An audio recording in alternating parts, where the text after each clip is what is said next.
The Irrational Confidence Podcast.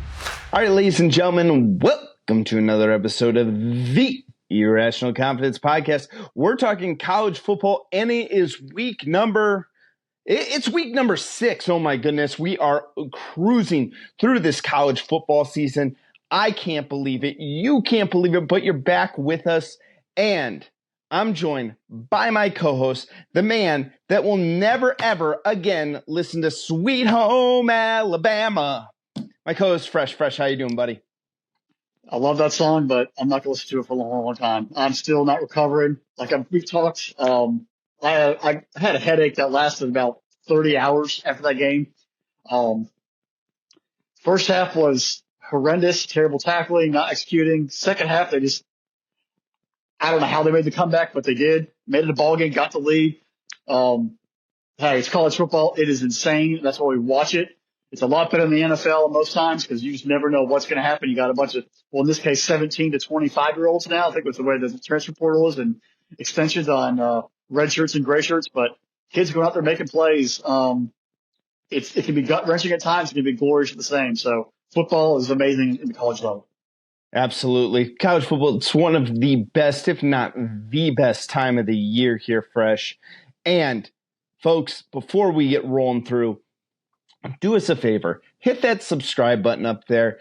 Hit the notification bell. Get notified every single time we drop a new episode because we're going to do this all year long. We're cruising along towards the playoff committee releasing their first rankings. We got a big month of October coming up. So hit that subscribe button. Don't miss out. Like the video. We appreciate all of that. Comments in the comments section. Love interacting with those. And with that said, that's all I'm going to say on the subscription part of it, Fresh. Let's get it a rolling. Let's get these big wheels turning. It is the Commander-in-Chief Trophy. It's leg number 1, man. Salute to you, Fresh, and yours. We are talking about the Navy Midshipmen versus the Air Force Falcons. It's the Commander-in-Chief Trophy, so anything can happen in this leg here. Navy, though, a surprise, 4-0 already. Air Force struggling a little bit on the year. They're 1-3. The military academies are a little bit different. At time of record, Navy is a 9.5-point favorite. Over-under is set at 34.5. Fresh, I got the under probably coming in this one. They're going to run the football a bunch. But, hey, look at Navy airing out the football, 44 pass attempts on the year. What you got, Navy versus Air Force? First of all, Navy and Army, both 4-0. First time since 1945 that both the schools are 4-0 to start the football season. So we're in rare territory here, folks. Both boys are coming off of their second straight World War championship, and now they're 2024, and they're playing great football. And it's not just offensively; they're playing amazing defense. Looking at here, you got the Naval Academy. We kind of thought with Ken Natamolo getting fired a couple years back, what was going to happen to the program? They had a rough year last year, but I think it's kind of a reset, and then now we're starting to see the fruits of that labor. And you mentioned the passing attack. Blake Horvath has been phenomenal. 637 yards passing. Usually in most years, that's over the total for passing for the season for the Naval Academy. 637 so far, 7 touchdown passes. He's also run for 450 and 8. He's the leading passer and leading rusher on the team. So I think that's probably the one glaring thing as a quarterback. We've got to find that running back to pair with him and get him more of a dual threat, more multiple options in that backfield for the Naval, for the midshipmen. But Navy is just, they're churning through. They're making plays on offense. Eli Heidenreich, 15 receptions, 348 and 5 touchdowns, becoming that number 1 receiving threat. Usually we see the running backs being the dominant threat, the rushing yards and the touchdowns. But right now, passing attack is taking the primary seat for the Naval Academy's attack, and they are putting it on people, especially when they pulled off the major upset of Memphis. We both talked about Memphis a lot during the offseason, how they were that dark horse to make the AAC championship and maybe get that playoff spot. Those playoff dreams are almost crushed by the Naval Academy taking down. And that just shows that this offense, the defense, they will make plays and get the job done on any level. And if you haven't paid attention to military academy football team, you're not going to have the guys in the trenches as big as other schools. You might have some speedsters, some players, but they're going to be undersized because, look, they're going to be serving in the military in one way or another. They're not going to be going to the NFL in most cases. There are obviously the rare, exceptions, but the size differential means you have to execute. You've got to play fundamentally sound to make up for some of that athletic ability or that gift of size. They've coached them up well. They're playing well so far in the season, and they have a real chance to get some revenge against the Air Force Academy. Air Force and Army have kind of run the Naval Academy the past couple of years, and that's obviously leading to Ken's firing a few years back. This is a chance to sort of get some redemption. Go out to Colorado Springs, put a foot down on the Air Force Academy, who's really, really struggling right now to get things going offensively and defensively. And before I wrap up and move over to the Air Force Academy, Colin Ramos at linebacker there for Navy, 51 tackles, absolute tackling machine all over the field for the midshipmen. I got a feeling he's going to have a big afternoon on Saturday. Looking at the Air Force Academy, I think the biggest problem for them, they've just been grounded. They haven't got the offense going. You'll see the running backs, a couple of obviously guys graduating the past couple of years who were dominant. The quarterback situation is kind of in flux. They haven't really got that guy who's going to take over from the ground game and be a little more of a threat in the passing game, and that's what's kind of holding them back. They're 1-3. Their only win of the year so far is versus Merrimack, 21-6, and that was in the season opener. They just can't score. Air Force has scored 50 points a game, 50 total points in their first 4 games. That is 12.5 points a game. That's not going to get it done. You've got to be able to start putting something together, start generating some offense, 3 yards in the cloud dust, 4 yards in the cloud dust, converting first downs, extending drives, and saving your defense. They haven't got that done yet so far. Now, the one benefit, they are playing a team that mirrors them pretty similarly, so maybe that familiarity with the offensive defense will help them be successful and maybe blossom in offense, but I just don't see it happening. I think Navy's on a really just obviously all speed ahead down the way, and they're a dangerous football team. Cade Harris, though, for Air Force has got to be heavily involved if they're going to have any success. 147 yards rushing, 119 yards receiving, leading the team in rushing and receiving, and 3 total touchdowns. They've got to feed him the football and extend drives if they want to have a chance. But Navy's just too powerful right now. I think they're coming guns a-blazing, and the midshipmen are going to emerge from Colorado Springs 5-0. Yeah, Fresh. Navy is on the highway to the danger zone right now. Cue the Kenny Loggins. And because I'm loving the music references so far in this episode, by the way. Right. Well, we'll see how much they continue here is what I can Make pull some off. mountain music. Right. But it's interesting to look at a program like Air Force because in the last couple of years, Air Force has been the top rushing attack in the country. And again, you're right. You talk about the offensive linemen that are over at the military academies. They're undersized guys. They are usually – I think back to saw the scene We Are Marshall, and they talk about, when you don't have the guys, what do you run? Run the veer. And these guys run the triple option because they need to. It's how they stay competitive.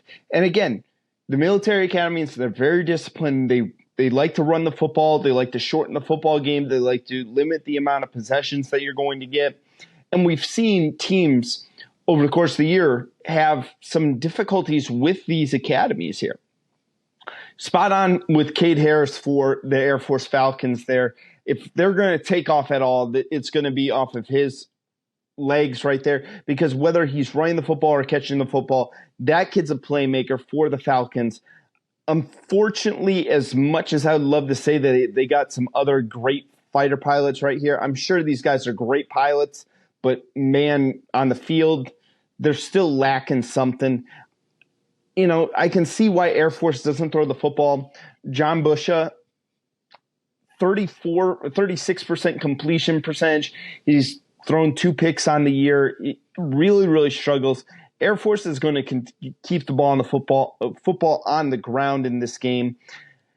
Then you take a look at Navy. You brought up all the guys with the quarterback and them running the football, but the one I wanted to make sure we highlighted is Justin Reed from Apex, North Carolina. 3 sacks on the season. Maybe an Army have really done well over the last couple of years of finding a pass rusher that really can dominate the line of scrimmage. Heck, a couple of years ago, we even had our first-team All-American come from a military academy on the defensive side of the football for our All-American team.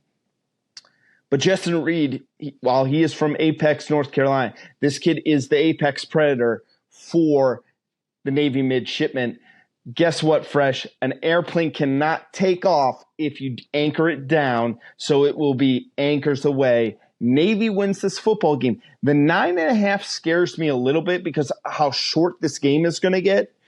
And again, you're saying that the one advantage that Air Force is going to have is they see this offense every single week. They see the triple option. They see the run heavy option with these games, which their defense will be better prepared to attack an offense like this. Fast game will be under 3 hours. Navy wins, but by only a touchdown. You know the crazy part about this? It's a noon kickoff East time. In Mountain time, this will be 10 a.m. They're going to be getting after this thing. They'll probably go through morning drill, do formation, line up, play football, and then go off to the mess hall for lunch right after the game's over. Very documented, very disciplined. They're good. It's eggs and cakes for everybody else, but for those guys, it's discipline, up with the sun, get after it, play football for 3 hours, and then get back after your studies. Bacon and coffee for them. All right, Fresh. Let's go to our second game. It's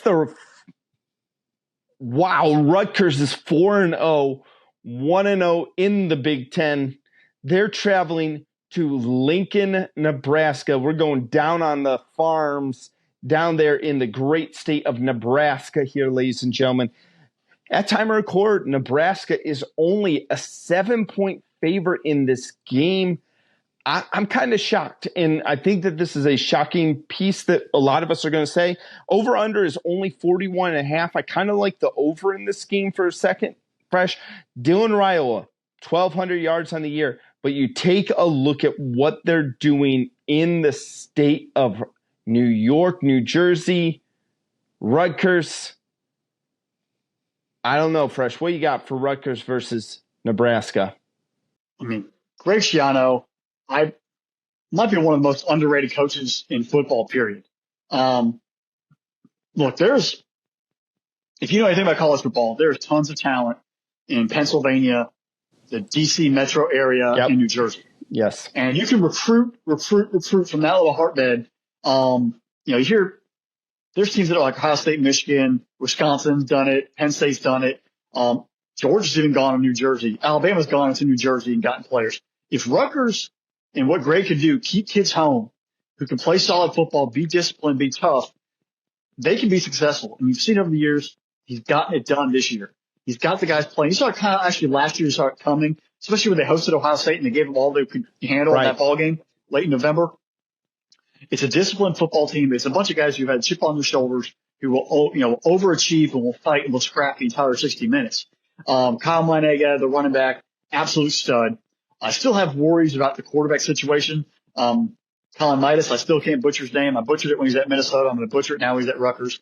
The way he holds the football, he looks a little bit robotic, but you know what? He won. He has to manage the game for him, make the smart throws, don't turn it over. He did that on Friday night versus the Huskies in Washington and just got just enough to get it done and let the defense do their thing. If you have a game managing quarterback who understands his purpose and can find ways, I'd have to convert, make a couple throws the ball game, keep the offense on schedule, you're going to be just fine. Defensively, what Greg has that defense flying around, they're going to be ready to play. They shut down Will Rogers and that Washington offense pretty effectively almost all night. Still, the offense is not there, and they actually should have lost the ball game if it wasn't for that freshman who ran on the field, getting the illegal substitution right there and kind of flipped the script toward the end. But you know what? Sometimes when your record's good enough, you have to have a little luck in there to help keep that going. And I think that Rutgers got that luck last week. The other side, Matt Rule, Nebraska. You guys look great. You beat the junk out of Colorado, and then you laid a clunker right after that. And I had my doubts when you had to play Purdue. I did not know what team we were going to see. We were going to see the team that was up and coming, playing discipline, scoring points, playing with energy, or the team that just took one on the chin after they had that big win over Colorado. And they went down to West Lafayette offensively and defensively and steamrolled the Boilermakers and actually got Graham Harrell fired from the Purdue Boilermaker as the offensive coordinator. So maybe Matt Rule's got the team focused. I still want to see more from the offense from the Cornhuskers. You mentioned Raiola's passing stats. I want to see more productive running game, a little more balance. I want to see them score consistently. So how can they take last week's success over Purdue and flip against the better defense in Rutgers and find a way to execute? Because the schedule's only going to get more difficult for them They have a game with Ohio State coming up in a couple of weeks. How do they build off this? Can they get 2 big wins in a row? Because they won versus Colorado, they lost, then they won again versus Purdue. Can they stack another win in conference play and get them closer to a bowl game? Because the goal coming in for Nebraska this year was getting back to a bowl game. You cannot get to a bowl game if you stumble at home versus Rutgers. No disrespect to Rutgers. They're 4-0. They're great. But your schedule gets difficult. You've got to find ways to stack wins now so you can keep tacking on the wins and keep going, One win today is better than, anything else, better than a loss. So you have to show me that you're progressing as a serious football program, and you have to show the fans that you're actually back. They saw stuff under Scott Frost. They had all the pomp and circumstance. Oh, we're going to be back. We have a former alum, former Big Ten quarterback who's going to guide us where we want to go. And it flamed. Matt Rule, you've got to keep stacking wins. Raiola, you've got to stack wins. Defensively, the Blackshear's got to show up and shut down. You're not going to get an elite quarterback. You've got to find ways to limit the run game and force him to beat you in that pass game. Use the crowd, let them feast off of that, and build the momentum. As much as I like the Rutgers story, I think it comes to an end this week. I just don't think they have offensive firepower to maintain. I think Nebraska being at home is going to be huge for them. If this game was in Piscataway, I would might like the Rutgers opportunity there because the fans, the long trip across the country, but here you are. You're going out to the Cornland. You're going out to Lincoln, Nebraska, a rowdy fan base. We've already talked about one of the best environments in college football. True. The team that sort of feel momentum. I think they just get just enough. The 7 is interesting. Right. I'm actually going to take Nebraska to cover the 7, maybe like a 27-20 or a 24-17 kind of game. The under, that 41, I think that'll be right in that general area. Right. A 41 to 43 point game. Right. Depending on how the ball bounces. But I think Nebraska has a chance to really stack back-to-back wins, prepare, and start getting comfortable learning how to win football games. And I think that's what that program needs, learning how to win football games. You should be winning the ball games anyway. So Nebraska gets to win, but Rutgers is going to fight for the full 60 and make it a brawl. Fresh, I'd be staying the heck away from this game. Betting, yes. Yes, for gambling's sake, I would be taking. I would not touch this game with 10-foot pole. Imagine if you're an AP voter this past Sunday and you're scrambling because you're waking up on Sunday and you're trying to scoreboard watch because that's what most AP voters do, and you're filling out your AP ballot and you say, all right, we saw what Illinois has done. Illinois looked real good. They have that win at Nebraska and then lose a tight game at Happy Valley. And then you take a look at Indiana. Oh, put Indiana's making an appearance. And Fresh, just like Meatloaf said, 2 out of 3 ain't bad. You get to Rutgers and you go, I just can't bring myself to put Indiana, Illinois, and Rutgers into the top 25, even though Rutgers probably deserves to be in the top 25. If it was a basketball top 25, all 3 are in. No, in easy. Not football. Easy. Rutgers they're such an intriguing team because of how they've done this stuff, running the football. Kyle Magani has been absolutely a stud running back for them. He's going to continue to tote the rock. It's going to be a question of whether or not Rutgers can throw the football. Again, I brought up Raiola's passing attack, and here's the difference. The difference, again, we brought this up a couple weeks ago when we previewed Nebraska versus Illinois. The difference for Nebraska this season, yes, the offense is a whole heck of a lot better. It's been the return of the black shirt defense. 16 sacks on the year. This group is getting after the quarterback. They're averaging almost 3.5 sacks a game. And then you take a look, it's because they're getting that level of pressure. They first forced 5 interceptions. They recovered 3 fumbles. This defense is phenomenal for Nebraska.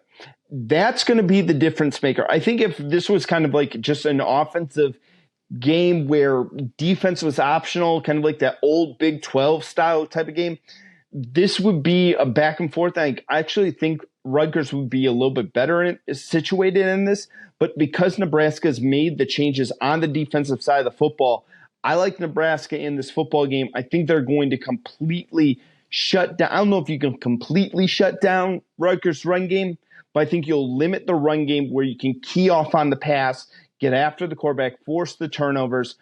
I'm same with you, Fresh. I see this right at that 7 mark, right there at 7.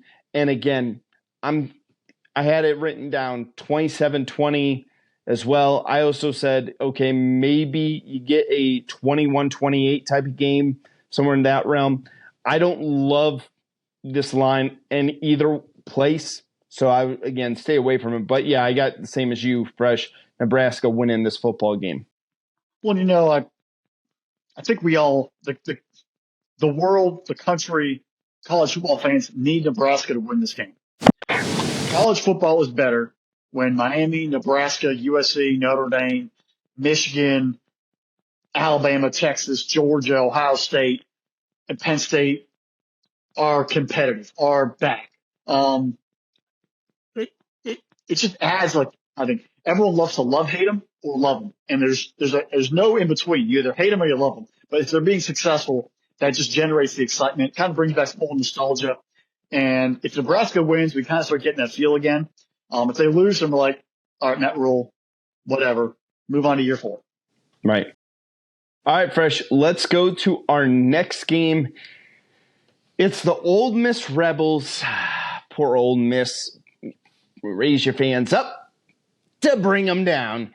They're going to call it Old Make. Yep. They go taking them all the way to Columbia, South Carolina. They're facing the South Carolina Gamecocks. At time of record, Ole Miss is a 9-point road favorite. Over-under is set at 52.5. Is this a get-right game for Ole Miss, or is this – do we see the beginning of the end for the Rebels and their playoff hopes, Fresh? They're on life support at least. Have you ever seen the show Succession on HBO? Like once or twice. Well, there's a famous scene where obviously the patriarch sort of looks at all of his kids and everyone's like, "You are not serious people." And that's kind of where, if Ole Miss loses this ball game, we start looking at Lane Kiffin and Ole Miss and be like, "You're not serious people." And Ole Miss, basically, you're about to lose your coach to Florida. I didn't think it was possible before, but if Lane Kiffin loses to Kentucky and South Carolina back-to-back weeks, the playoff, in my opinion, at that point, you're on extreme life support. And it just shows that all your NIL collective, everything you've done to get here is a waste, because Jackson Dart's not going to be there next year. Walton Nolan's not going to be there. He'll be gone very soon. Prince will, the defensive lineman will be gone. You already lost Judkins. Like, you start seeing people leave the program. Henry Parrish will be gone. Trey Harris, maybe. It just all will fade, and you will just disappear. You have to have this ball game. Defensively, gave up only 20 points last week, and you actually were gritty. It was the offense, in my opinion, that was the problem. You were not physical enough on the offensive side of the ball to extend drives and to make plays. Kentucky's defense punched you in the mouth all afternoon. Your defense actually was able to get after Brock Vandegrift. They got a lucky fumble. They scored a touchdown. That fluke, whatever, but they still scored. They scored on the 4th down play. Your defense stood tall. Your offense, which is supposed to be your meat and potatoes, supposed to be the backbone of the program, was non-existent. Jackson Dart leads the SEC in passing yards over 1,800. But what have you done with it? You beat a terrible Wake Forest team. You beat 2 other slappies. And then your SEC opener, I believe, is Kentucky, who hadn't won in Kentucky since 1978. And folks, I know Seth and I are old, but we were not born in 1978. We were far from being born at that point. It's been a while.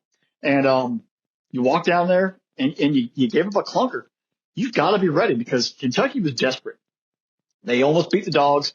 They come into this ball game off of bye. They beat Ohio. They're coming into this ball game ready to go and ready to reestablish an attack. Hearing a lot of heat on, Stoops and all that, and they fought hard. Shane Beamer's kind of in the same situation. South Carolina, after that loss to LSU, which was painful. They had that ball game. There's controversy along the refs. The Sellers got dinged up in that ball game. They had it. They blew a lead. They lost. People start looking at Shane Beamer. Is he the right guy for that program? Is he going to get the Gamecocks to the next level? So here you come in, a desperate team, a team that destroyed Kentucky.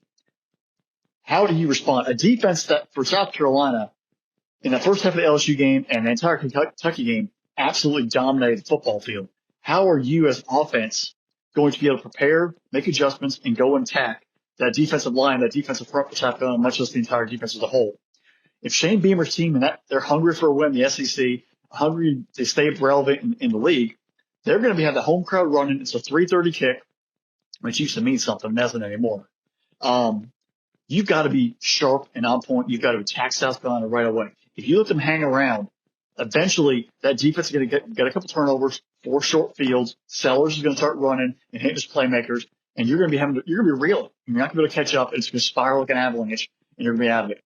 Jackson Dart, you've got to be focused on what you have to do. Get the ball to your receivers, get the ball to your running backs, tight ends, whoever it needs to be. You've got to be efficient on first and second and third down and score touchdowns, not settle for field goals, because obviously your kicker missed a gimme. South Carolina, if you want this ball game, do what you did versus LSU. Sellers being mobile, hitting receivers, hitting big plays. Let the crowd continue to stay involved. And defensively, you got to hunt. You've got to hunt and get after Jackson Dart. Play with reckless abandon. Play with desperation. Because if you're 0-2 in the league, people are already kind of down, or 1-2 in the league. That's going to start creeping in. That's going to start creeping in, and you're not going to how you're going to be able to catch up. You have a chance right here to get a big upset, make up for that loss to LSU, take down Ole Miss, take down the top 15 now according to AP. It'd be a program sort of turnaround win for South Carolina. This is your chance. You've done it in the past. In 2022, nobody gave you a chance for Tennessee. I'm not saying it's the same team, but nobody gave you a chance for Tennessee, and you beat the living trash out of them at home. You have a chance right here to make a statement and continue to keep yourself relevant in the SEC. Ole Miss, do not overlook this trip to Columbia. If you do, you're going to be 0-2 in the league. Your playoff hopes are done, and maybe the entire program, as we know it now, could just crumble like Rome, and be just an afterthought. This is a fork in the road for Ole Miss. You've got to win. You've got to win convincingly and keep yourself going. And if you lose, that's 0-2 in the league. Rumors start really heating up. Kiffin going to Florida, et cetera, et cetera. And before you know it, the season's done. Playoff hopes, SEC championship hopes, all the stuff are gone. And it's a lot of pressure because Ole Miss has actually never played in the SEC title game. Your own cross-state rival, Mississippi State Bulldogs have, Arkansas has. You have it. If you don't do it this year with quote-unquote your best team or one of your top 5 best teams ever, will anyone ever take you serious? I'm going to actually go with South Carolina. I'm going to say they pull off the upset 34-30, just because I don't know if Ole Miss has the heart to fight it out for a full 60 minutes. After what I saw versus Kentucky, they looked defeated, and I don't know if they have the heart to take it on the road and go into a hostile environment, Williams-Brice, and get it done. Shane Beamer and Gamecocks take care of business and pull off the major upset. Impressive, Fresh. Very most impressive. First thing I'm going to say about Ole Miss, I'm going to flip over because there's 2 questions I have for them. First and foremost, Walter Nolan, big-time recruit. Supposed to be the next great pass rusher. 0.5 sacks on the year. Where you at? Where you at? Because there's no way that this team, I know they have 18 total team sacks on the year. What you could easily say, and again, say, well, Walter Nolan is commanding double and triple teams and opening up for everything else. Yeah, okay, maybe, but I would expect him to at least dominate at some point during the season where he really gets after it. I need to see something out of him to kind of give him that crown as the best pass rusher in this. I know it's really the argument between him and Pierce over there in Tennessee that we're going to talk about here shortly. I need to see something more out of the Ole Miss defense. The other question I have for them, too, is I know Henry Parrish has been really like a nice running back for you, but is he doing anything more than what Quishon Judkins would have done for you? Are you showing how much you miss Quishon Judkins and in his ability to break off a big gain in this? You take a look, Parrish has as long as 42 on the year. He's got the 8 scores, good for him. But is he really doing something different that Judkins would have done for you? My answer is no in that regard. Now, for Ole Miss going into this game, really, South Carolina, I'm hoping Lenore Sellers is playing in this game. He didn't play the last week prior to the bye. As of this afternoon, they said he was all good to go and fully healthy. Okay, good to hear for That's that something part. to keep an eye on. This is a Right. Monday night. Give something to keep on the rest of the week. Right, exactly. And you take a look at South Carolina. South Carolina is doing this, and they're playing beamer ball almost, where you're playing really good defense and running the football. That's how they're being successful in South Carolina. Ole Miss, it's really been your passing attack. I know everyone's going to point to Trey Harris in this one, but I'm going to give you a name, Antoine Wells Jr. He's making his return back to Columbia. He's got 4 touchdowns on the year. Expect a big game out of him. A big game out of him. South Carolina. Pull there. Deep pull, Seth. Well done. Yeah, well, I'm good for occasional 1 or 2 of those and some song references. In this game, though, it's going to come down to, can South Carolina get after the quarterback? Can they force Jackson Dart into some turnovers? I don't think they're going to be able to do enough. I think they're going to do enough to keep this game close. I would take South Carolina in the points. I like Ole Miss to win outright, though, in this football game. I tell you right now, if Georgia-Auburn gets out of hand, which it probably should, this is a game that you might want to turn on and pay attention to and watch. They're both at 3:30. This one will be keep an eye on for a lot of fireworks. All right, Fresh. Let's take those country roads all the way home, take a veer off to the left, and sail right over to Pig Suey in Arkansas.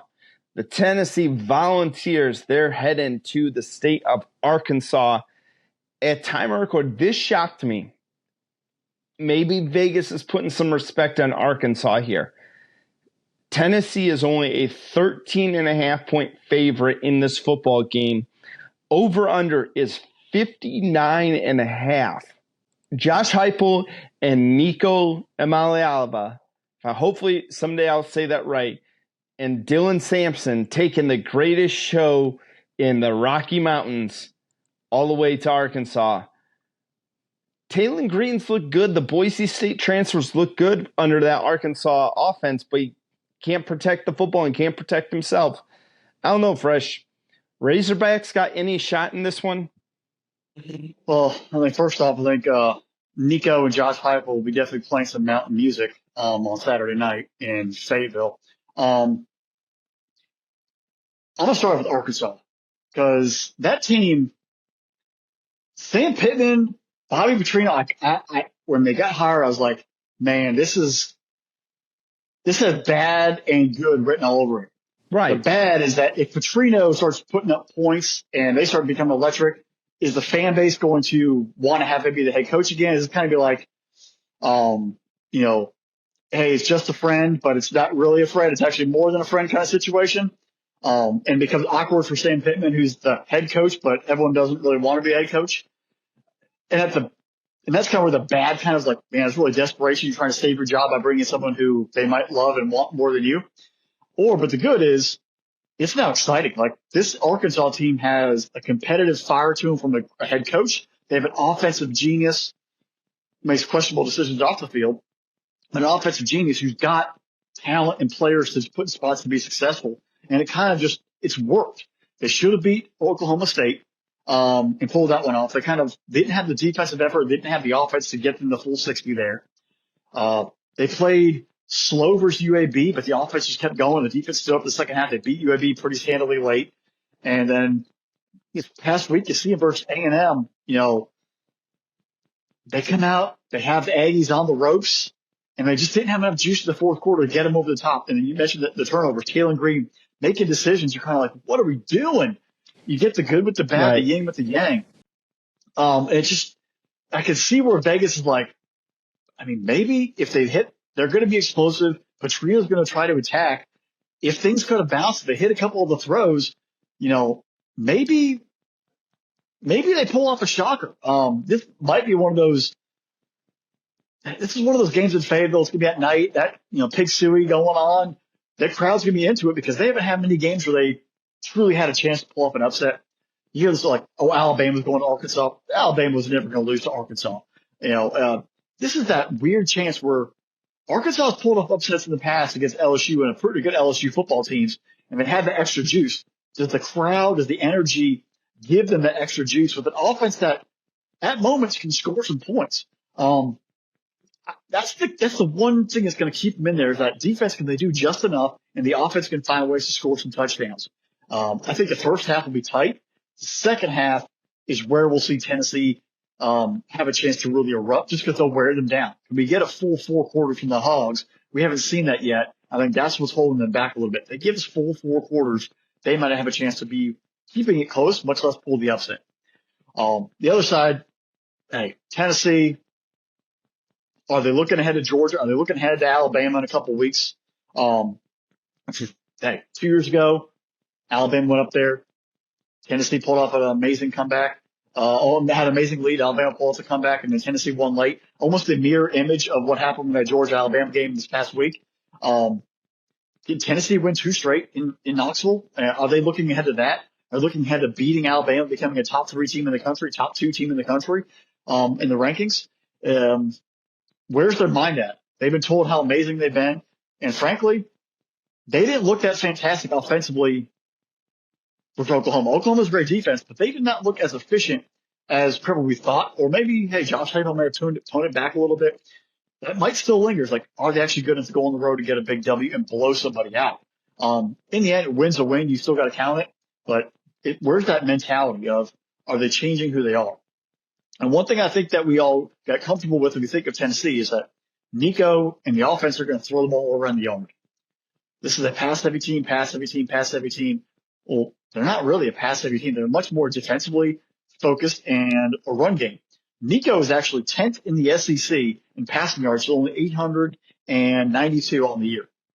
He hasn't even broke 1,000 yards passing in. We all would have just looked at the scores. Oh, he's put up 13, 14, 1,500 yards. Well, number one, the game's usually over at halftime, so he's already on the bench in the second half, not having to throw the ball. But the running game has been so dominant, he hasn't been used. So where's the passing game? Do we see more layers of that with Drew McCoy and that entire collection of talented players and Squirrel White and all of them to really come out here and dominate and show off? The running game, the defense right now have been so solid, they don't really have to force him to throw, which is probably a great way to develop a young quarterback. You're not putting him in bad situations. You're going to try to keep coaching him and developing him. You don't have the veteran experience like they have with Milton or even better, Hendon Hooker. So Tennessee, another testy road game. How do you get yourself comfortable with the environment? How do you handle it? Keep in the moment. I think Tennessee still has enough. This is a very talented football team. I'm actually going to say early, it's going to be a very tight football game. Late, they win by 20. But that first half, Arkansas is going to give them all they want. But I think the talent from Tennessee is going to pay off. They'll cover the spread, and they'll score some late touchdowns just to add a little extra sizzle to it. I don't think Arkansas's defense is as good as Oklahoma's. But that first half will be a battle. And, Arkansas might even be within single digits, maybe have the lead at halftime. But Tennessee will prevail in the second half and pull away. I think there's going to be a lot of fireworks in this football game. This is going to be a fun college football 25 video game-like style of a contest because I think both teams are going to put up points on each other. I actually – that 59.5, usually when we start getting to the upper 50s, usually scares me away. I actually like the over in this game. Fresh, you took the words right out of my mouth, just like Meatloaf said again as well. Very philosophical guy, that Meatloaf. But this running attack that Tennessee has built, and they're not just to throw the ball over the field, pass it, 40 times a game, and, Nico's just boom, boom, boom, hitting all the receivers. Dylan Sampson, Deshaun Bishop have formed a nice 1-2 punch with them. 13 rushing touchdowns on the season. Good job out of them. And then you see Nico doing it himself with his legs. Tennessee's defense has been really, really strong. But this Arkansas offense, this is what scares me for Sam Pittman and Bobby Petrino. I should probably put those two together. I'm worried Arkansas is going to fire this combination. And they're going to be in the breadline. Well, it probably won't be in the breadline, but they'll be updating their resumes for Indeed. And they'll wind up at some school and everything will work out great for them. I really wish they would give this duo a little more time because offensively, I feel Arkansas can hang with any team in college football. I think they can go point for point with any team. I think they can score with any team. Jackson, the running back, he's looked almost as good as Sampson over there. But because Arkansas is 3-2 and Tennessee is undefeated, guess what? He's not going to get the same type of love that Sampson's going to get over for the Vols. The problem for Arkansas is the Pig Sooie defense. I mean, this is just a bunch of hogs just rolling around in their mud and not really getting after it as they should. This defense really needs to turn up the pressure, turn up the intensity on Saturday. And I'm with you, Fresh. If Arkansas can put a full 4-quarter game together, and when they do, watch out, because they're going to pull off a big upset this year. I don't know when it's going to happen. I don't know if it's going to be this weekend or not. But whenever you said when Arkansas can put together that 4-quarter game, they're going to be very, very difficult to beat. I'm going to tell you right now, Arkansas will put together a 56-minute game and will wind up losing by 2 touchdowns because of the very end of the 4th quarter. This defense is going to finally get tired and lose to Tennessee there. But I'm going to say this, Fresh. You said halftime. This game is going into the 4th quarter at least for entertainment value. Like, this is a game, if you're not an Arkansas fan, if you're not a Tennessee fan, get some popcorn, get whatever you like to drink, brown water, clear water, whatever you want to do, and just enjoy football. Enjoy college football, because this is the type of game that makes college football fun. I got Tennessee in this game, but watch out for this Arkansas team. Well, I will say right now, Vol fans, Hog fans, about 15, maybe 20 years ago. I'm probably going to get the dates wrong, but Arkansas had Tennessee beat. It was a very, very good Tennessee football team. And there's the Clint Sterner play, which all Volunteer fans and Arkansas fans are going to know. All they had to do was run the clock out, the ball gets snapped. For some reason, Clint Sterner falls down, puts the ball down to support himself, and then looses the handle. Tennessee recovers the fumble and holds on to win the football game. Beware. These are the kind of teams where you overlook them a little bit, and they have ways to get you. Or, in a weird way, maybe this is kind of that mystic payback where they do finally get the upset. It didn't go their way once, but maybe this time they have enough ammunition to get it done. So you got to take every game seriously, every play seriously, especially if you're higher ranked, because everyone's going to give you the best effort. Tennessee being a top 4 team, top 5 team in the country, you're going to get everyone's best effort, and you've got to be able to play ready every single play, because now you are being hunted, as opposed to being the lurking team in the past.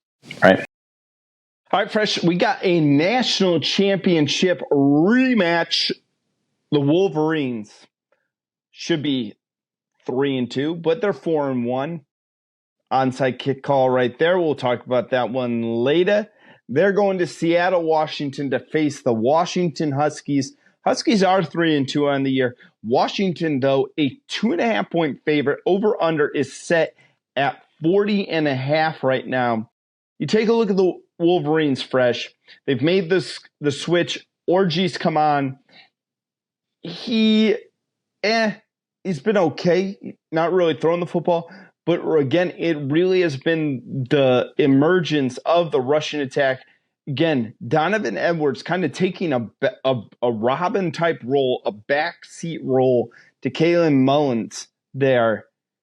And he's been the dominant running back. Fresh, rematches from a national title game from last year where pretty much both teams have been gutted from the NFL. What do you see for this in Seattle? Well, this is first off, it's like a kind of a blend of Purple Rain and Sunday Morning Coming Down. It's 2 different styles. You have a wide open offense for the Huskies, and you have lethargic, rough Sunday morning, take your time with it, slow starting, but eventually, a couple Bloody Marys will get you down, get you through from Michigan. Michigan, your pass game is atrocious, non-existent, and eventually it's going to cost you, and it's going to cost you bad. Loveland has 23 receptions. The next most receptions by the team, the person has 12. Loveland has 228 yards. The next highest receiving yard total is 69. The number two, collaborative receiver is Samaje Morgan, 12 receptions for 62 yards. That is your number one wide receiver threat behind your tight end. All you have to do, folks, is somehow buck up at the line of scrimmage and tackle in the running game. It's a lot easier said than done because Michigan's offensive line is good and Mullins has been great, but you just make them one-dimensional. Stack 8 in the box and tackle. Michigan cannot throw to beat you. That's how Washington has to get done here.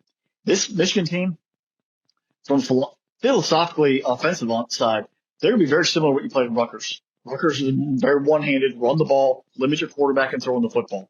Here, same thing. Michigan, they're going to run the ball, and Orji, he might run himself, but he's not the thrower. You have to get in there, stack the box, and tackle, hit every gap with authority. If you do, you'll shut down this Wolverine offense. I'm still shocked that Michigan, who had that game locked up 24-3, number one, almost lost but didn't cover. Like, that was terrible. But how quick, because they have no offense. If you somehow can shut down the running game and then get a couple lucky plays, you have them where they don't know how to respond. They thought they just wanted to get in cruise control mode and just coast it out.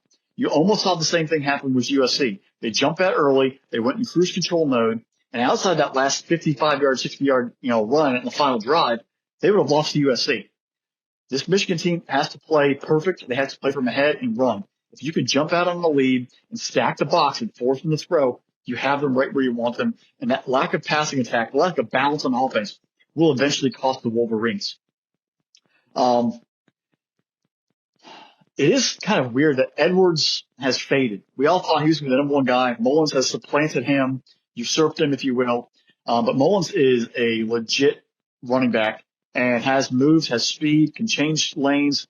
You pick it to another gear. And if he gets going, the Huskies are going to be in trouble. 540 yards, 7 yards a carry, and 6 touchdowns is pretty impressive. But in this game, he might not be the best running back on the field. Jonah Coleman, on the other side, 521 yards rushing, 4 touchdowns, averaging 7.2 yards a carry for the Huskies. He had a heck of a year last year down in Arizona, transfers up here to Washington, has not missed a beat, and he is getting that offense flowing. He's actually helped Will Rogers become have more of a balanced offense and don't put all of it on his shoulders. And you've seen that kind of help them in putting that 3-2, which arguably they should be 4-1 themselves. Big chance, though, for the Huskies to get revenge. Obviously, very little similarities from what we had last year, but there's still players on both those rosters that play in that game. And I got a feeling some of those Huskies want some payback. If Michigan is going to win this ball game and continue to stay remaining the top 25, they're not a top 10 team, in my opinion, the way the AP has them there, maybe name alone. That defense has got to come after it, and they've got to play a full 4 quarters. We have not seen that from Michigan this year. We did see it versus Texas. We did see a full 4 quarters versus USC. We did see a full 4 quarters versus Minnesota. And they haven't looked exactly great versus Arkansas State or Fresno State either. This Michigan defense has got to show up. And they've got to play a full 4 quarters for the first time all year if they want to win, because this offense is not going to win a shootout for them. I think them getting lucky versus Minnesota late kind of galvanizes them. And this is a road trip, which this is actually the first road game of the year for Michigan. I think the defense travels, the running game travels. Sharon Moore does just enough to win an ugly 20-13, 20-17 ball game out there in the Pacific Northwest. I don't trust the Washington defense yet to give them the benefit of the doubt. I think Michigan's defense with Will Johnson and all of them will still find a way to get it done and pull off the win. It will be ugly, low scoring. Take the under. It will not be the same explosive offense as we saw in Houston back in January, but it'll be a fun game nonetheless. And Michigan Wolverines improve to 3-0 in the Big Ten and continue to keep surviving and advancing. Fresh, a couple years ago, I went out to Seattle, Washington, and they have this really cool museum out there called the EMP Museum. And it focuses on movies, music, TV, film, all sorts of stuff. And there was a special spot at the time when I went that dedicated to Seattle grunge. And I don't know about you, but I really enjoyed Nirvana's music. And the more I thought about this is a come as you are type of game. Nirvana's great song, Come As You Are. because the Wolverines need to come as they are all the way out to Seattle. And that is, just like you said, what travels? A defense travels and a run game travels. If you're able to run the football against this Husky defense, just like you did in the national title game, you'll wind up winning this football game pretty quickly. This game will probably get out of hand as well. And again, your defense, it's a solid defense. There's NFL talent on there. The Wolverines are going to be able to kind of frustrate Will Rogers and the Huskies' passing attack. But I think also about another Nirvana song. And there's a great Nirvana song called Lithium that one of the lyrics in Lithium says, "I'm so ugly, that's okay, because so are you." And the Wolverines are an ugly football team. The Huskies are an ugly football team in their own right, especially for what they did last season. Which of the wide receivers for Washington is going to step up? The Wolverines are going to be able to shut down maybe one side of the field.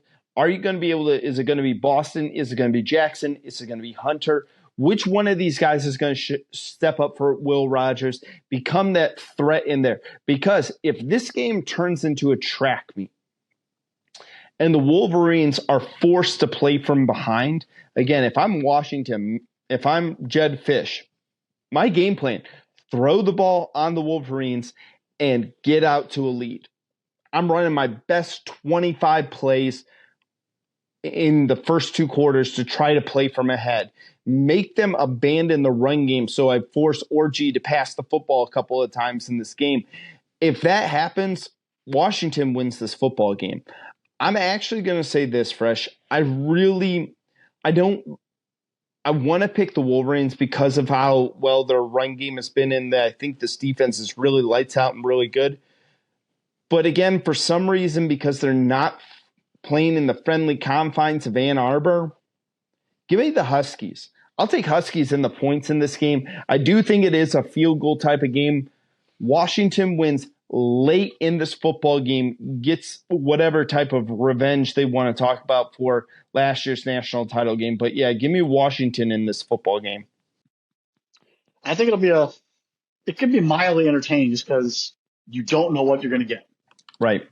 We have two really great night football games, the Tennessee-Arkansas game and the Wolverines versus Huskies. That would just be fun football to watch. I don't know if they'll be like the best game. Fever. Yeah, just be Saturday Night Fever. Do a little disco dance in there, Fresh. All right, let's go to our game of the week. It is the Missouri Tigers. They are traveling to Kyle Field in College Station to face the Texas A&M Aggies. Missouri 4-0 on the year. They're 1-0 in the conference. Texas A&M somehow is 4-1, 2-0 in the conference. Fresh, I don't know. I don't know. One of the first tests for Missouri in this game. A&M has been A&Ming. If we can turn A&Ming into a verb, I don't know. What do you got for Missouri versus the Aggies? This is that pretender-contender kind of game. Right. I mean, when you're ranked and then you go in and you beat Arkansas and you lose your top 25 ranking, that right there tells you all you need to know. A&M defensively have plays, but they haven't played consistent. They did make enough plays with Notre Dame. They didn't play a ton of. They had a lot of mistakes, communication errors versus Arkansas, but yet here they are. They somehow find ways to win football games. They played a terrible Florida team, coming off a lot of. Marcel Reese got them going. I still don't know what they are. I don't think that's why. I think it's probably why the voters, and you know what, I agree with them, drop down top 25. We just don't know who you are. It's the offense is clunky. The defense isn't a Mike Elko dominant defense where they're flying around. There's still some holes. There's opportunities. You can't always rely on the crowd noise at Kyle Field to get you a dub. We need to start seeing performance on the field. Now, are they night and day better than the Jimbo Fisher era? Oh, heck yeah. Because they actually play a full 60 minutes. They're not laying down. There's a lot of young guys without, obviously lots of players from the portal. So you're still trying to figure out who's in the right spots, who's ready to fit the defense, who's kind of fit for what they want to run. Marcel Reed, we all thought Connor Wegman all right, man, there's a problem there. He's not who he is. He's kind of dinged up. And then Marcel Reed comes in that Florida game, and I think he's Wally pipped it and taken the job. And he kind of adds a little wiggle through the ground game, through his feet, makes some good throws. I think that right there, with the offensive line being in flux, his ability to be mobile really gives them that extra element you have to be prepared for. And even then, Arkansas's defense wasn't fantastic. They struggled. And in the fourth quarter, they kind of took advantage of opportunities and found some points. So you don't know what you're going to get. They're not going to score 35 and 40 a game. They're probably going to get you 24, 27, maybe one net point total, so a defensive touchdown somewhere. But they're going to have to continue to be efficient if they want to prove us that they're right. The other side, Missouri. We didn't really look at the schedule saying they have tons of, we said, all right, Missouri, Alabama was going to be the first game that's really going to really test them. We didn't really know what we we're going to get from A&M. But when you barely beat Boston College, who's actually a pretty good football team this year. Right. They're solid. Vanderbilt's vastly improved, and you went to overtime with them, and you lost because they couldn't kick a field goal. You've had some scares. But now we've got to see, when do you get past the scares and start being a dominant force and show you're a playoff team? At this rate, you could go 11-1, lose to Alabama, and I wouldn't put you in the playoffs. Right. Because you have not shown me you're a dominant team, at least in one game, to convince, they're worthy of a playoff spot. And it might be 11-1. Why aren't we in a playoff? It'd be the same kind of thing as a Florida State situation. Your schedule is weak. You didn't dominate opponents consistently enough. You didn't show you were one of the 12 best teams in the country with what you had. There's a lot of players off that Missouri team that left. And we didn't think that defense would have such a big hit, but when your defense coordinator left and a lot of players got drafted, that defense is severely deficient. They don't have the pass rush. They don't have the defensive line. The two corners aren't there. The linebacker situation, they have not found who they are defensively. And if they didn't take advantage of the bye week this past week to be prepared for A&M, they're not going to be prepared for the rest of the season. And that's going to be their downfall. And eventually they will pay for their sins, if you will, and lose. Offensively, Brady Cook, Theo Weiss, Luther Burden, and Nola at the running back spot. We haven't seen the offense just go berserk like they did last year. They are not showing us that pop. I can put up 40 in a heartbeat, 35 in a heartbeat, store it all over the yard. And that is going to eventually catch up if they have not used the bye week correctly. And that's why I kind of said contender, pretender. If A&M can win this game, all right, you know what? I believe that you're a solid football team and you're heading in the right direction. Not a playoff team, but you're actually getting in the right area. And you haven't just gotten lucky so far.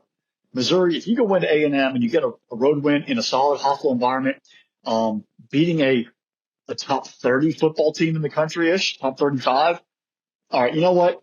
If you beat them handily, I'll start. All right, you're moved on. You've done it. If you win by a field goal like 20-17 or 13-10, I'm going to have some serious doubts. You have got to come in here with authority and put it down, or that is going to hang over you, and eventually you're going to get dinged somewhere along the way, not just to Alabama, and it's going to pay you dearly. You might go 10-2 and think that I'm a playoff team, and you're going to get left out because of lack of quality and lack of decisive victory. So this is that contender-pretender week. Interesting, though, that A&M is favored by 2. Mm-hmm. Which is, in that kind of case, in my opinion, it's a push. If you're under a field goal, might as well push. But A&M's favored because of crowd noise. How can Brady Cook handle that road environment? I think the Tigers have just enough to go on the road and get it done. It won't be pretty. They won't convince me they're a playoff team, but they'll survive Aggie Land and get the win. I think it's going to be like a 24-20 ball game. It'll do just enough. They'll survive and move on. They'll get lucky again. But eventually down the road somewhere, Missouri is going to pay for not being the dominant team they were in 2023. Fresh, this to me is the perfect game to explain where fans from other conferences and our teams point out and go, there is SEC bias. And when a lot of people bring up the idea of SEC bias, it isn't directed towards the top of the conference. It's not directed towards the Alabama. It's not directed towards the Georgia. It's not directed towards Tennessee.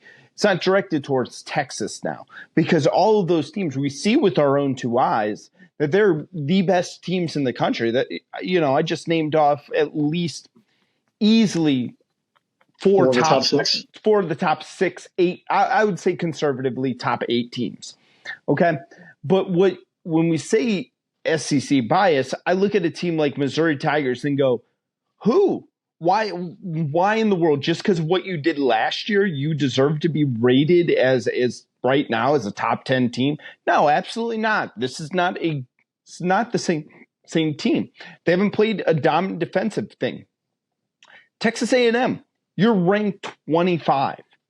You're the 25th team in the country. What, we're supposed to completely forget about the egg you laid week 1 versus Notre Dame?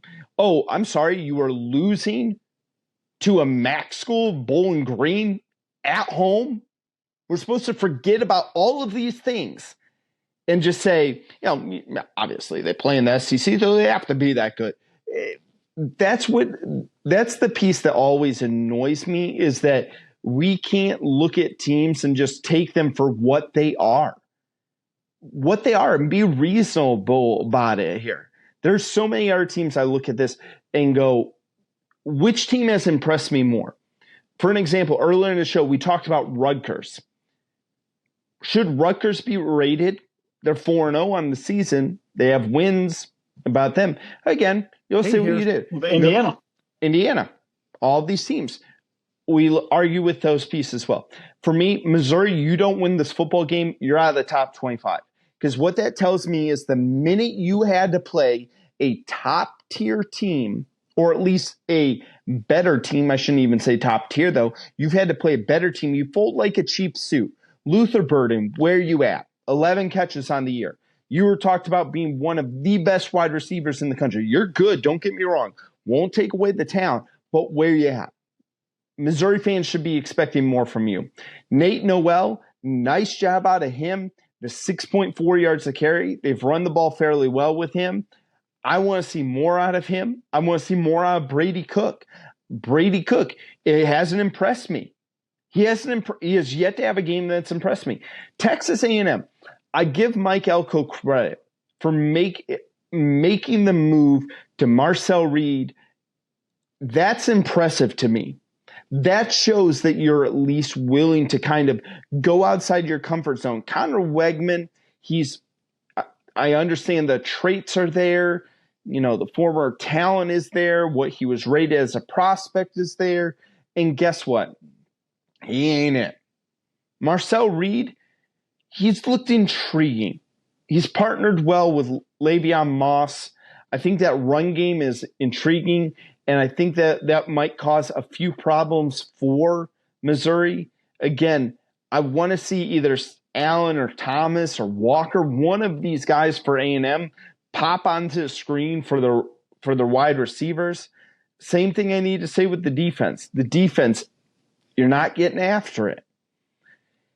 If A&M is able to stop the run, which is what they did really, really well last year, I think that this is their game. They have forced 7 interceptions on the year. I'll be intrigued to see if Brady Cook can avoid the turnovers in this football game. He only has thrown 1 pick on the year. But again, in a game like this, in a loud environment like Kyle Field, it's tough. It is tough. But again, you know what? I'm going with it. Give me the Aggies in this football game. They upset Missouri in what is a perceived upset. Missouri is going to take such a butt kicking out of this one. You're going to drop into the 20s if you stay rated by the AP voters. But again, I think that people will give them a little, again, where I say bias. Yeah. I mean, I already have them down at like 16 or 17. So do I. If you lose 10 plus, you're out of the top 25. Because right. You've already had 2 times you've gotten lucky and been able to squeak by. If it's a 3-point loss and the gameplay is actually different, we can maybe have the conversation like 22, 23. Obviously, other games have to play into the ranking as well, but this right here makes or breaks, because that 16 puts you on that fringe playoff range anyway.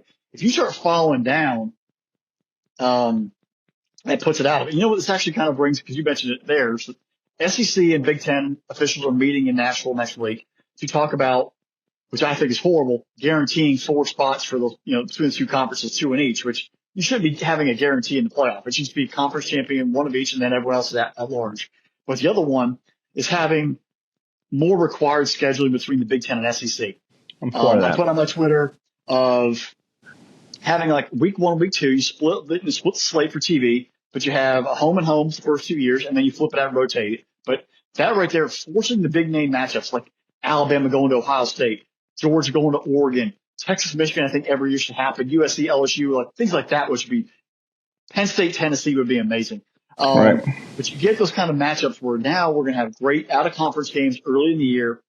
I don't think that guaranteeing 2 spots each conference is the right way because you're going to get it no matter what. The guaranteeing is bad. But having that competition really then obviously instead of the debate for the fans of which conference top to bottom is the best. We have them in basketball. Football, I think, would have a literally legit labeled Big Ten SEC challenge would be a lot of fun. Well, next year, Ohio State does have a home and home schedule with Texas. 2 years later, or 2 years after that, it's a home and home with Bama, and then I think it's 5 years down the road. Georgia and Ohio State. Georgia and Ohio State. So it'll be intriguing. Those are going to be great. Yeah, but again, that Missouri A&M game, I think A&M's got it. But all right, Fresh, let's go to our Brownwater bets for this weekend. I've done okay. I'm holding I'm keeping an even keel ship here. My boat's not taking on a whole lot of water. Fresh, I'll give you my game first. I'm taking the Florida Gators are 2.5-point home underdogs against the UCF Knights right now. I'm taking the Gators at 2.5 here. The reason being, take a look at UCF, who they've beat. New Hampshire, Sam Houston, both at the Bounce House. They went on the road, eked out a win against TCU, who's not very good, and then get boat raced at the Bounce House against Colorado. I don't know why Bubble Scream Billy and the Gators are the dog in this game, but I'll take the points. So give me Florida. I think looking at this ball game, the overall over total is 61.5. I'm taking the under 61.5. I think we're gonna have a defensive ball game. Like you mentioned, I think UCF's going to have some defense. KJ Jefferson and RJ Harvey are great, but I didn't really see anything in the rest of the team. And if you're only putting up 24 versus a Colorado defense, I have worries about you scoring. I think Florida's defense will actually be competitive. I think after having a bye week, they know they're going to button down the hatches, at least try to play for each other. But I don't think they're scoring much either. So that's 61.5. To take it the under there, I think I'm pretty safe. It should be a fun one, though, for interstate bragging rights here in the state of Florida. All right, Fresh, what game are you taking? Well, our producer, Drew, his wife's a UNC grad, but I'm going against him. I'm taking the Pitt Panthers, going down to Chapel Hill. Pitt to cover the 3. Cade Bell's offense rolling right now. They're undefeated. J.J. Lasser, former JU football player, is well on that staff. I got a feeling the Pitt Panthers will go down to Chapel Hill and take out Mac Brown, which potentially could be Mac Brown's last home game ever as a North Carolina head coach after blowing the lead versus Duke last week. I think the times are coming to an end there, and I think Pitt's going to be the last hammer, and they're going to take care of business. I've struggled with this game here because I kind of was looking at that over-under there, Fresh, and it's set at 64.5. You know, both these offenses have at times showed that they can score. Give me, again, life's too short to bet the under, so give me the over. I'll take over 64.5. I'll break my rule. I don't really like going over those, but again, life's too short to bet the under. Hey, score points. Light up the scoreboard. Yeah. All right, Fresh. Our game that we were given right before we came on is the Old Dominion Monarchs. They are 6-point dogs going on the road to Coastal Carolina. What are you taking in this game? Give me the Chanticleers to cover the 5.5. I think the Shots they've showed some offense, and ODU, outside of that game they played with South Carolina, I don't think they really have much there to offer. I think the Shots take care of business. Yeah, I got Chanticleers as well covering that spread. I think Old Dominion is not a very good football team, so give me them, and I'll take the points as well for Coastal Carolina. Nice. Yeah. All right, folks, you've been listening to another episode of the Irrational Confidence Podcast. Hey, before you head on out of here, hit the subscribe button, hit the notification bell, get notified every single time we drop a new episode. Special thanks to our producer, Drew. Without him, none of this is possible. Make sure you're visiting spinnablesports.com because the Irrational Confidence Podcast is part of spinnablesports.com. Interact with us on social media. Leave us that 5-star review because you guys know Fresh and I were those 2 5-star prospects. Leave us comments. Leave us likes. We like to interact with you all. Tell us if we know what we're talking about, what we don't know what we're talking about. You guys can say whatever you want. It's totally fine on that part. All right, Fresh, that's all I got. Week's number 6, it's here. And week number 7, we'll be halfway home. Yep. Everybody enjoy week 6. Like you said, football season, we're almost halfway done. Enjoy every moment. Enjoy every snap. Emotionally react to your team's good and success and demise. But enjoy every moment of it because it's a lot of fun and we hate the boring summers. With that, interact, subscribe. See you all on YouTube. Bye, y'all.